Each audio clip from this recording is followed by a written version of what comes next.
Nobody has ever caught Dolly Parton off guard on live television. 50 years of interviews, and not one host has ever found the moment where the smile falters, where the rhinestones catch the light just wrong and something harder shows underneath. Joy Behar was certain she'd found the one question nobody else had thought to ask. She waited 20 minutes for it.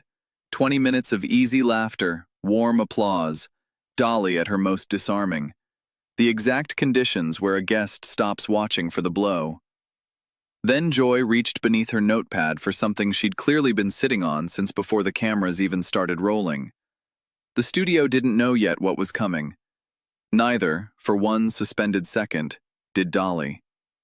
What Joy didn't account for was that the softest voice in that building had survived 60 years of being underestimated by people who mistook kindness for an opening. By the time she finished her first sentence, something had shifted behind those famous blue eyes. Nobody in that studio could have predicted exactly which line would end it. Subscribe right now, because you're about to find out whether even the kindest woman in country music has a line, and exactly what happens to the person foolish enough to find it. The View studio had a hushed, almost giddy energy that morning, the kind reserved for a guest who feels less like a celebrity and more like a piece of Americana walking through the door. Dolly Parton, 79, out promoting her new love song album and the upcoming Broadway launch of Dolly, an original musical, arrived in a fitted lavender jacket that caught the studio lights like it had its own power source, that unmistakable smile in place before she'd even reached the chair. "Dolly Parton, everybody!" Whoopi announced, and the ovation was thunderous, the entire audience on its feet. "Well, bless your hearts," Dolly said, settling into the chair with practiced grace, her voice carrying that instantly recognizable warmth. "Y'all are gonna make an old woman cry before the coffee's even cold." The first several minutes moved with easy joy. The new album, written as a tribute to her late husband Carl, the strange comfort of turning grief into melody after 58 years of marriage. She talked about the Broadway musical, rewriting songs late into the night because something about the material kept needing more truth in it, and about Dollywood's 41st season just getting underway back home in the Smokies. "I told the band the other day, I said, at some point we gotta stop rewriting and just let the songs be what they're gonna be," she said, laughing. "But grief's a funny editor, keeps finding new things to say." Sarah asked about the Imagination Library reaching its 200 millionth book donated, and Dolly's eyes lit up in a way that made the whole studio soften with her. "That's the thing I'm proudest of in this whole crazy life," she said. "More than any award, any song. Every one of those books goes to a kid who might not have had one otherwise. That outlasts everything else I've ever done." The audience applauded warmly. This was the Dolly Parton everyone had come to see. Joy hadn't said much yet. She sat with a small stack of printouts tucked beneath her notepad, glancing at them in a way the other hosts had started to notice. It was Alyssa who opened the door, entirely without meaning to. "Dolly, you've built this incredible empire. Music, Dollywood, the Imagination Library, all of it. What's it like knowing you've built something that'll outlast you?" Dolly's smile softened into something more reflective. "It's a blessing and a worry, both. I think about that a lot, especially since I lost Carl. Wondering what happens to all of it, who carries it forward, how you build something that lasts without it falling apart the second you're not around to hold it together." That's when Joy pulled the printouts out from under her notepad. "Speaking of what happens when you're not around to hold it together," she said, her tone shifting just enough that the temperature dropped several degrees. "There have been reports, pretty specific ones, that your own family is already maneuvering over that $600 million empire, positioning themselves, even fighting, according to some sources." The studio went quiet in that particular way rooms go quiet right before something breaks. Dolly's smile stayed mostly in place, but something behind her eyes sharpened. "Now, where'd you hear something like that?" she asked, her voice still gentle but with new precision underneath it. "It's been reported in multiple outlets," Joy said, tapping the printout. "Family members positioning for control, tension building beneath the surface.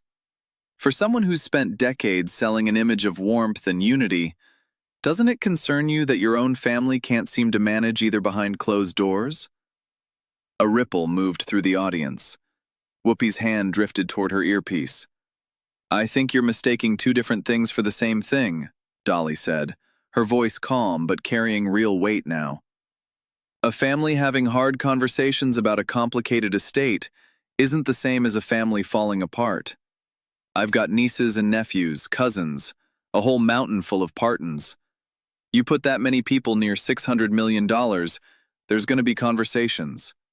That's not scandal, honey. That's just math. But sources describe actual conflict, not just conversation, Joy pressed, glancing at her printout. Positioning, tension, people jockeying for influence over the businesses. That sounds like more than paperwork disagreements. Families are complicated, Joy. Mine's no exception, and I never claimed it was, Dolly replied. I grew up one of 12 kids in a 2-room cabin with a dirt floor. You think there wasn't tension over who got the last biscuit some mornings? Tension in a family isn't a scandal. It's just what happens when people who love each other also have to share hard decisions. 12 kids and 1 biscuit is a little different than $600 million, Joy said. The math changes. The nature of people doesn't, Dolly said, unbothered. Money just makes whatever was already there louder. If there's tension in my family right now, it's because we're grieving Carl and figuring out a future none of us wanted to think about this soon. That's not corruption, Joy. That's just what grief looks like in a big family with a lot to sort through. But you've built your whole brand on being the exception to that kind of family dysfunction, Joy pressed. The wholesome image, the unity, the we're all in this together message.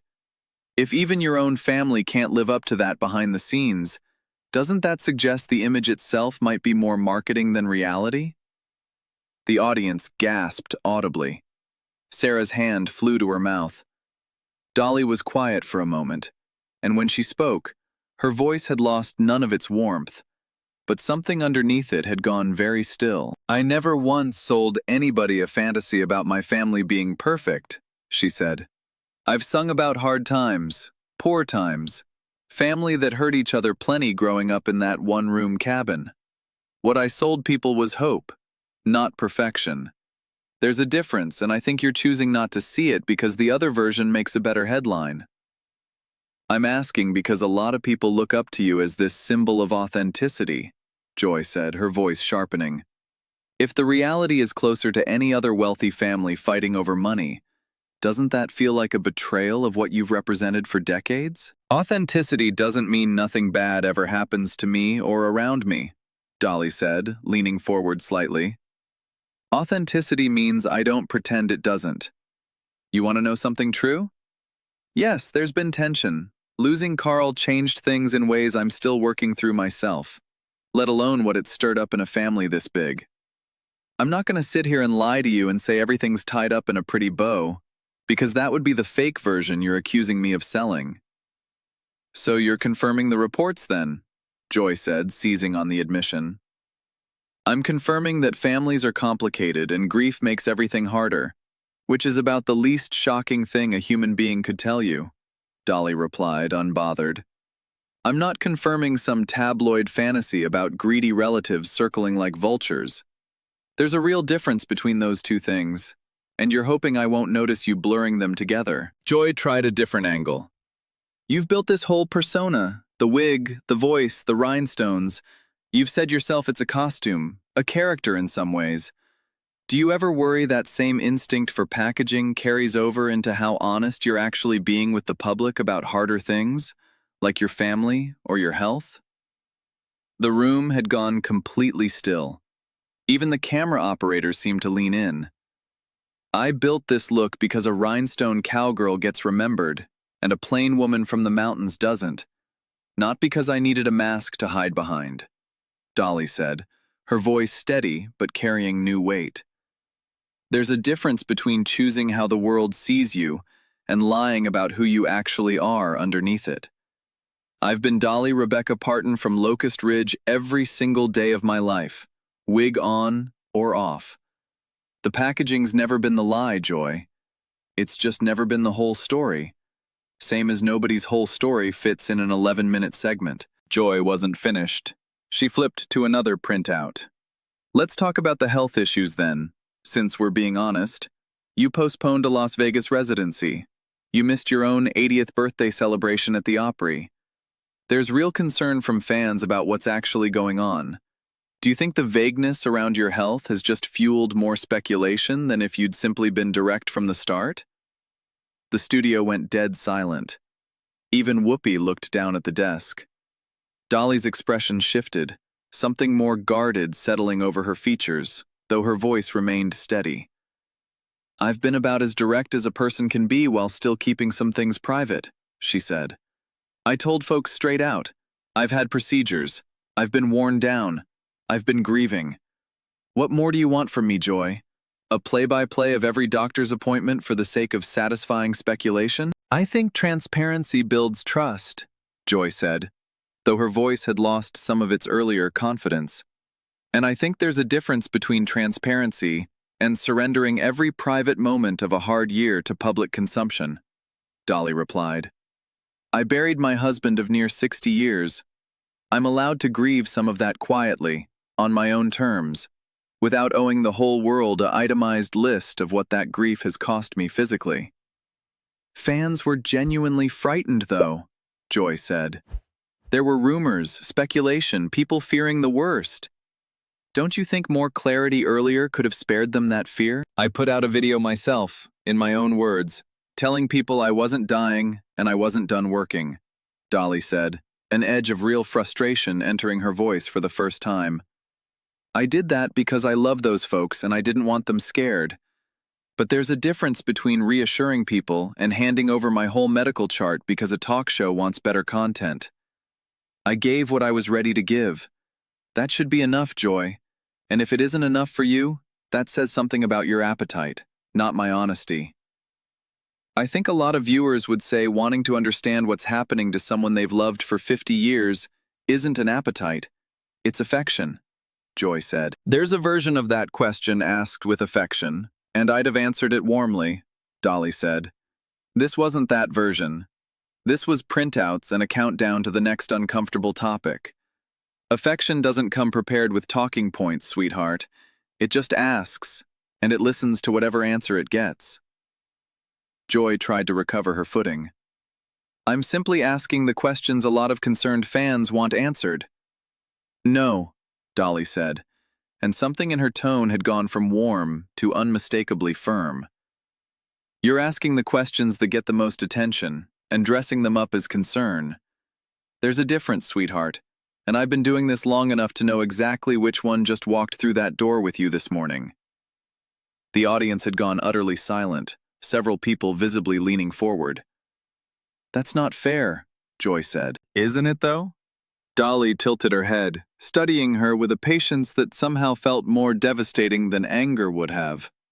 You brought printouts about my family's private business and my private health into a conversation I thought was about a love song album I wrote for my husband. You didn't ask me one question about the music, Joy. Not one. You went straight for the parts of my life I haven't chosen to hand over yet.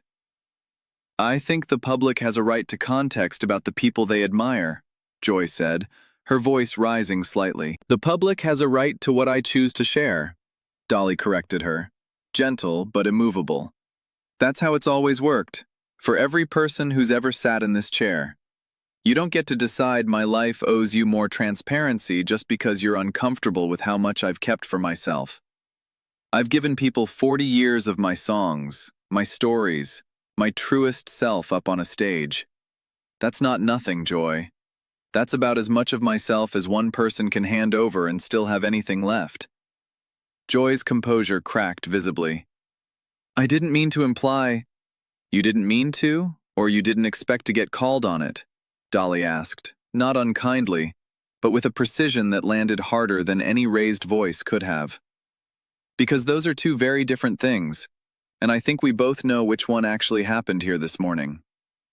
She reached for her purse, the movement unhurried.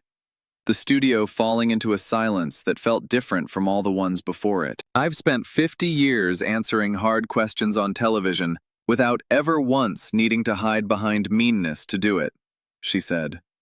I came here today to talk about a record I wrote, grieving the only man I ever loved, and a musical I've poured my whole heart into. Instead, you spent 11 minutes trying to find the crack in a woman who's already told you, plainly, that the cracks are there, and she's not ashamed of them.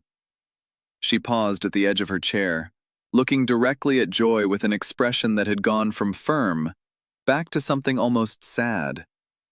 That's the part that actually disappoints me, if I'm honest. Not the questions themselves. The fact that you had a real woman, grieving a real loss, sitting right in front of you, and you still reached for the printouts instead of just asking how I was doing. Dolly, I think we're just having a candid conversation, Joy started, but Dolly was already standing. No, honey, She said, smoothing her skirt with quiet dignity. A candid conversation doesn't come with printouts hidden under a notepad, planned out before I ever sat down in this chair. I've done enough of these to know an ambush dressed up in a nice voice when I hear one. She looked around the studio, at the stunned audience, at Sarah's stricken expression, at Whoopi, who hadn't managed a full sentence in over a minute. For what it's worth, I've got no hard feelings toward you, Joy. I think you probably believe you're asking something important. But I've spent near 80 years learning the difference between somebody who's curious about a person and somebody who's hunting for a headline made out of her grief. Then, to Joy, one final time, her voice dropping to something quiet enough that the whole studio leaned in to hear it. Next time you want to know something true about a person, don't go digging through printouts about her family and her hospital visits. Just ask her about the man she loved for 60 years, and let her tell you about him. You'd have gotten a whole lot more honesty out of me that way than you did with all this. She picked up her purse, adjusted the strap with the same unhurried grace she'd carried through the entire segment, and nodded once to the stunned, silent audience. And with that, Dolly Parton, the girl from the one-room cabin who built an empire, buried a husband of 6 decades, and never once needed to raise her voice to win a single argument in her whole life, walked off the set of The View without looking back. The silence that followed was absolute. Joy Behar sat frozen, the printouts still visible beneath her notepad, questions she'd rehearsed sitting unused and suddenly meaningless. Nearly a full minute passed before anyone at that table moved. Whoopi didn't say, "We'll be right back." Sarah stared at the door she'd walked through, her hand still pressed to her chest. Sunny hadn't blinked in what felt like 30 seconds. Somewhere in the audience, someone had started crying quietly. Not from sadness exactly, but from something closer to reverence for what they'd just watched. A stagehand near the exit later said the last thing anyone saw of Dolly that morning was her pausing by the elevator, humming something soft under her breath, and telling a young crew member who rushed over with her coat that everything was just fine, sugar. Some mornings just need a little grace nobody thought to offer first. The cameras kept rolling on an empty chair, a stack of unused printouts, and a co-host who had just discovered, in front of millions of people, exactly what it cost to mistake a legend's grace for something that needed cracking open.